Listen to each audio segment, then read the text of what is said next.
Okey, Assalamualaikum. Kita teruskan lagi pada subtopik seterusnya, iaitu mengenai bab 3 kelestarian alam sekitar. Sekarang ni kita belajar tingkatan 5, bab 3 kelestarian alam sekitar. Okey, jejak karbon iaitu footprint dan tapak tangan karbon iaitu carbon handprint bagi sesuatu produk. Jadi kita sebelum ni kita dah belajar mengenai jejak karbon sahaja. Sekarang ni tambah lagi tingkatan 5 ni itu mengenai handprint. Handprint. Okey, jejak karbon ni sebenarnya apa dia?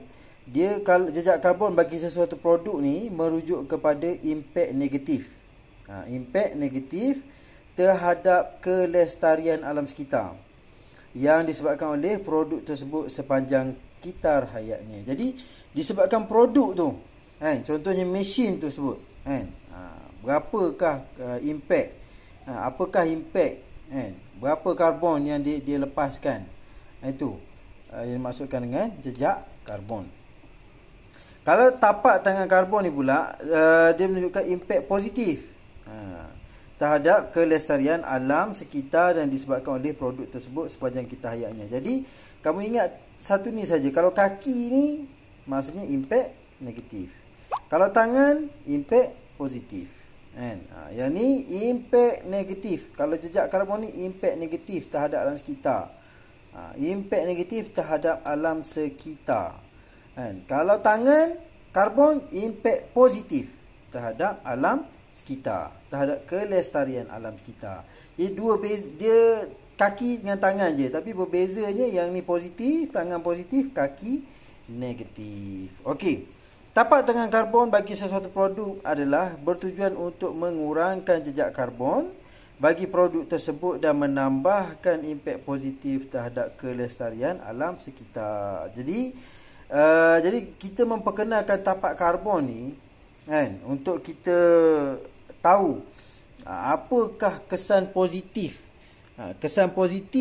sesuatu produk tu terhadap alam sekitar.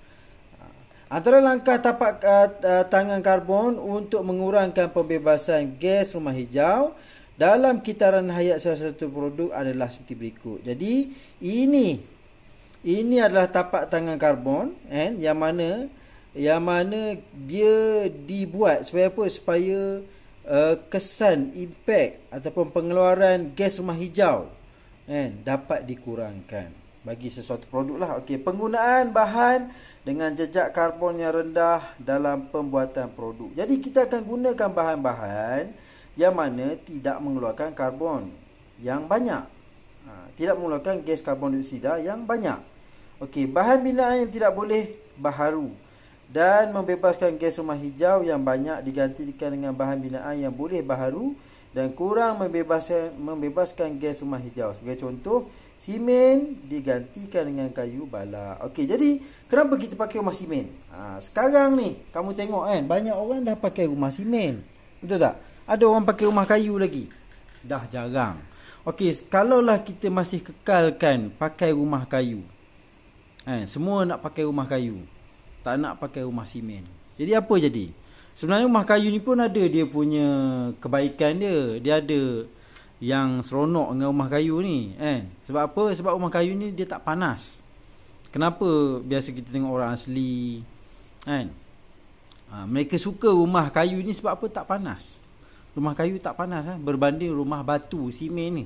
Tapi kita beralih kepada simen sebab apa? Sebab kalau ramai yang nak pakai rumah kayu, permintaannya tinggi, maka banyaklah balak-balak akan ditebang. Jadi sekarang ni pun kalau kamu tengok atap zinc yang nak pegang atap tu, bahagian atap tu yang nak pegang zinc tu, sekarang ni kita dah tak pakai kayu dah, kita pakai aluminium yang nak pegang apa tu, istilah dia ardek ke apa, yang dekat bumbung tu jadi sekarang ni yang nak pegang dia bukan lagi kayu, kita dah pakai aluminium. Kenapa aluminium? Jadi bila mana kita pakai aluminium, maka permintaan untuk kayu akan berkurangan. Jadi penebangan hutan juga akan dikurangkan. Jadi di situ tapak tangan karbon lah kita buat dengan penggunaan bahan apa, jejak karbon yang rendah,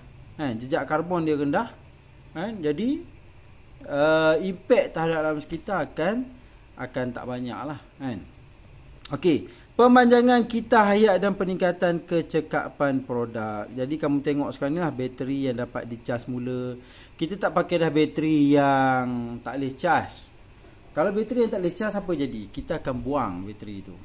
Jadi impact dia apa? Dalam bateri tu ada karbon dalam bateri bulat tu yang kamu tengok biasa kamu pakai tu, dia ada karbon. Jadi bila mana kamu tidak memakai bateri karbon ni, bateri yang tak boleh cas tu, kan, jadi kuranglah pembuangan dia terhadap alam sekitar. Kita pakai yang boleh cas.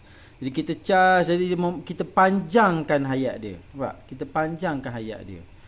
Supaya apa? Supaya pembuangan terhadap bateri-bateri ni akan kurang terhadap alam sekitar lah. Okey. Kecekapan produk. Okey, sebagai contoh bateri satu tadi, okey, panel suria merupakan produk dengan kita hayat yang panjang dan kecekapan tenaga yang ditingkatkan. Kamu tengok macam sekarang ni banyak dah panel suria dah digunakan. Kita tak pakai lagi dah yang contohnya pembakaran karbon, kan. Kalau dulu banyak untuk hasilkan elektrik di Malaysia ni digunakan batu arang untuk menghasilkan elektrik, batu arang banyak dibakar. Okey, penggunaan tenaga yang kurang membebaskan gas rumah hijau dan pengubah tenaga yang mempunyai kecekapan tenaga yang tinggi. Jadi stesen jawatankuasa hidroelektrik lah, kan. Kita pakai stesen jawatankuasa elektrik yang mana tidak melibatkan pembakaran arang batu. Sekarang ni untuk dapatkan elektrik, kita kena bakar arang batu. Sebagai satu contoh, kan. Kalau di negara luar mereka menggunakan nuklear, bukan tak bagus. Masalah sekarang dia punya bahan buangan dia. Bahan buangan. Kalau macam loji nuklear ni menyebabkan air sungai itu jadi panas. Bila air sungai itu jadi panas, apa jadi pada hidupan sungai, mereka akan mati. Begitulah juga dengan arang batu. Kalau kita bakar arang batu tu, jadi terlepas karbon yang begitu banyak di udara. Okey. Penjanaan tenaga elektrik daripada stesen jawatankuasa seperti stesen jawatankuasa hidroelektrik menggunakan sumber tenaga boleh baharu dan tidak membebaskan gas rumah hijau. Nampak tak kepentingan situ? Gas rumah hijau tidak dilepaskan. Tidak dilepaskan. Okey. Adakah penggunaan peralatan elektrik yang mempunyai label cekap tenaga yang berkadaran 5 bintang merupakan satu langkah tapak tangan karbon? Berikan sebabnya. Betul lah. Dengan kita 5 bintang tu, pakai 5 bintang tu, jadi kecekapan produk, kecekapan elektrik tu, dipertingkatkan. Sebab tu dia dapat 5 bintang. Jadi karbon yang digunakan, elektrik yang digunakan tidak banyak. Karbon terlepas tak banyak, kan. Okey, pengurusan sisa yang cekap ke arah kelestarian alam sekitar. Jadi pengurusan sisa ni lah seperti mana kamu dengar sebelum ni, 3R. Sekarang ni kita dah ada 5R. Yang pertama, refuse, tolak. Kita tak nak pakai plastik, kita tak nak pakai ni, kita pakai kertas. Mungkin, kan. Reduce, kalau nak pakai plastik pun sedikit, kan. Jangan begitu banyak. Recycle, pakai balik plastik tu, kan. Dapat daripada kedai, kita jangan buang terus, kita simpan, kan, untuk dipakai. Mungkin boleh pakai untuk bungkus apa-apa, kan. Reuse, recycle, reuse dan rot, kan. Kalau dah tak boleh pakai sangat, biar dia maksudnya yang boleh, maksudnya kalau macam ada bahan-bahan yang boleh kita reputkan, kan. Bukan tak semestinya plastik saja, kan. Tidak macam yang contohnya yang rot ni memudahkan perebutan sisa melalui pembuatan kompos. Contoh ni macam makanan lah kot bagi saya, kan. Makanan, kamu jangan terus buang dalam longkang. Makanan tu boleh dikomposkan. Kita komposkan dia, jadikan baja. Itu antara langkah-langkah yang paling bertepatan lah untuk kita kurangkan karbon. Itu kita gunakan dia. Okey, penyikiran gas rumah hijau dan penyimpanan karbon dioksida dalam sinki karbon. Okey, maksudnya sini kita kena kurangkan pengeluaran gas rumah hijau ni, itu karbon. Kan? Mana bila mana ada sinki karbon ni sebenarnya dia tempat semula jadi seperti hutan dan lautan berfungsi untuk menyingkirkan karbon dioksida daripada udara. Itu maksud sinki karbon. Kan? Jadi bila mana kamu lepaskan karbon, ke manakah perginya karbon ni? Karbon ni akan ditarik oleh hutan. Hutan ni dia akan ambil karbon dioksida ni. Dia akan proses, dia akan keluarkan balik oksigen. Kan? Masalah kita sekarang ni kita banyak tebang hutan. Itu masalah dia. Jadi bila mana hutan tu banyak ditebang, kita gunakan tempat tersebut untuk perumahan, perindustrian. Jadi hutan makin kurang. Sedangkan hutan-hutan ni adalah sinki karbon. Sinki karbon ni di situlah tempat karbon dibuang. Kan? Okey. Pengurangan karbon dioksida dalam udara berlaku apabila karbon dioksida melarut dalam air laut dan apabila diserap oleh tumbuhan hijau dalam hutan. Okey, karbon yang terkumpul dalam biogesim dapat juga membantu mengurangkan karbon dioksida dalam udara. Jadi di sini kita dapat tahulah bahawa sinki karbon ni ada dua, iaitu lautan dan juga hutan. Laut dia akan serap masuk dalam air, kan? Kalau hutan, pokok-pokok iaitu tumbuh-tumbuhan dalam hutan tu akan ambil karbon dioksida ni untuk proses fotosintesis dan mereka akan lepaskan balik oksigen. Okey, karbon terkumpul dalam biogesim, kan? Terkumpul dalam biogesim ni macam contohnya bahan buangan daripada kayu ke produk-produk hutan ni, dia ada biogesim. Jadi biogesim ni dia akan membentuk biogesim. Dia punya bahan-bahan buangan tu daripada hutan ni semua dia akan membentuk biogesim. Biogesim ni sebenarnya juga sebagai tempat untuk mengumpul karbon. Kan? Mengumpul karbon. Okey, jadi di sini kita dapat tengok bahawa ada cara mana kita nak kurangkan karbon dioksida yang banyak. Kan? Jadi antaranya sinki karbon ni lah. Sinki karbon, kita kurangkan penggunaan bahan yang mengeluarkan karbon dioksida. Kita panjangkan kita hayat produk. Kita guna karbon sistem jaringan kuasa hidroelektrik mana dia tak menggunakan karbon pun. Dan juga pengurusan sisa. Itu paling penting sekali untuk memastikan karbon tu dapat dikurangkan. Okey, kitaran hayat sesuatu produk. Okey, kitaran hayat umum bagi produk bermula apabila sumber sehingga peringkat pelupusan sama ada dikita semula cradle to cradle ataupun dibiarkan mereput, cradle to grave. Jadi dia ada cradle to cradle, life cycle of a product ataupun cradle to grave. Maksudnya ada yang kita boleh kita semula, kan? Ataupun kita boleh biarkan dia mereput. Okey, contoh sini dia bagi kamu sumber, iaitu kayu balak ni. Kan? Jadi daripada kayu balak ni kita jadikan dia apa? Pembuatan dia kita buat dia kertas. Kan? Kemudian pengangkutan dan dihantar pada kamu lah. Penggunaan contohnya kamu guna buku, kan? Buku. Dah habis pakai buku ni, kan? Takkan nak simpan lama-lama, biasa lupuskanlah, kita akan buang. Jadi inilah. Dan dia ada dua cara, sama ada boleh dikita semula. Dia kita semula, dia pusing balik sini, pergi ke pembuatan dan diguna semula buat buku lain contohnya, dan dia dilupuskan dan dikita semula. Macam itulah cradle to cradle life cycle of a product. Tapi ada juga antaranya, okey, sumber dia ni sumber dia kayu balak. Pembuatan dia buat kertas, okey, pengangkutan dan dibuat buku dan dilupuskan. Lepas lupus dia dibiarkan mereput. Dia maksudnya setiap produk ni dia ada dua jalan dia.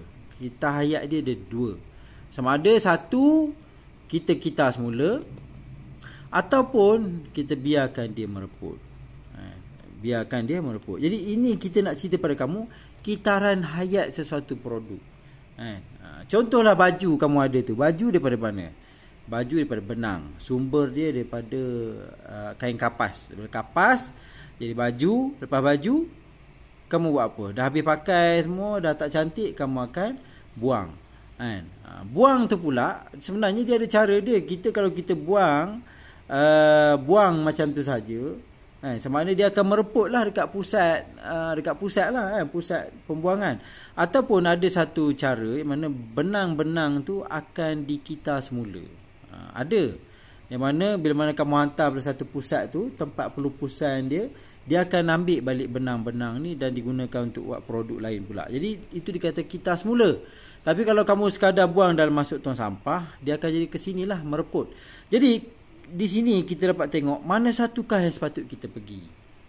Adakah sepatutnya sesuatu buku tu kita nak kita semula ke ataupun kita nak biarkan dia mereput? Kalau kita semula, maka kita akan kurangkan penggunaan sumber. Betul tak?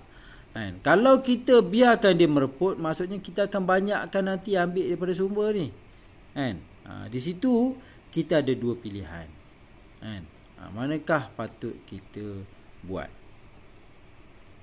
Okey, mengenai pengurusan cekap bagi sisa plastik ke arah kelestarian alam sekitar. Jadi kita nak lestarikan alam sekitar ni sebenarnya. Lestarikan. Yang mana kita tak nak alam sekitar ni makin lama makin terperosok dalam sampah-sampah plastik.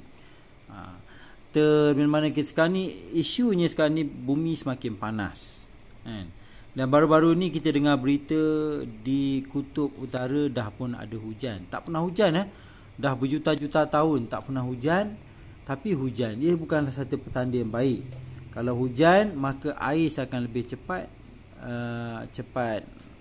mencair dan paras air laut akan meningkat. Sebab itulah kamu tengok baru-baru ni hujan.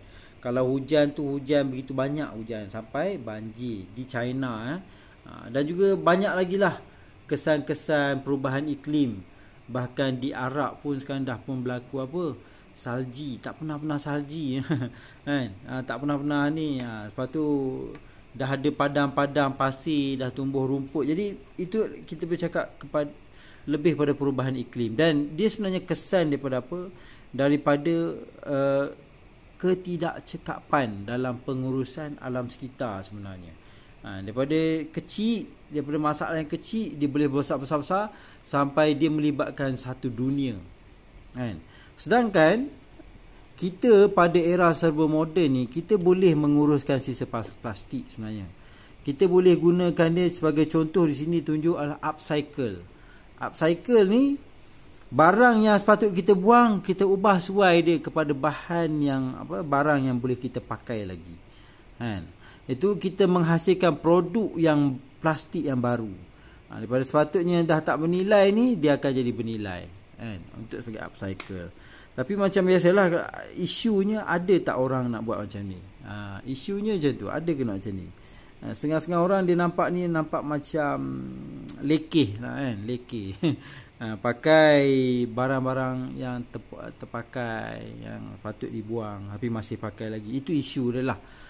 Tapi padahalnya ini akan memberikan kesan yang lebih baik kepada alam sekitar sebenarnya. Jadi kalau kita ambil upcycle balik barang-barang plastik ni, maka kuranglah pembuangan bahan plastik ni di alam sekitar, kepada alam sekitar. Sebenarnya masalah botol ni masih lagi belum selesai. Walaupun dah ada pengganti dia, tapi kita tak membiasakan diri dengan bahan yang baru. Kita masih lagi nak pakai plastik. Padahal plastik ni sebenarnya dia ada masalah besar terhadap alam sekitar. Dan paling mengejutkan ialah mikroplastik. Dan mikroplastik ni dah wujud dalam rantaian makanan manusia sendiri. Kita tak tahu kemungkinan ikan yang kita makan ni pun sebenarnya dalam badan dia mengandungi mikroplastik. Apakah itu mikroplastik? Ni kamu nampak ni sendiri. Plastik tu dah kecil. Sebenarnya mikroplastik ni adalah kepingan plastik yang panjangnya kurang 5 mm. Dan menjadi berbahaya jika berada dalam badan organisma akuatik Sumber utama mikroplastik ialah sisa plastik yang berasal dari pelbagai jenis produk plastik seperti botol, tekstil, buatan manusia, cat dan peralatan elektronik yang dibuang. Sebagai contoh, bayangkan mikroplastik ni kita pakai dan kita buang ke alam sekitar. Apa jadi? Maka ni binatang-binatang ni, mereka ni tidak boleh berfikir seperti manusia. Mereka ingat ini adalah makanan. Mereka ingat ini adalah makanan. Jadi mereka makan, masuk dalam badan mereka. Dan mula-mula sikit.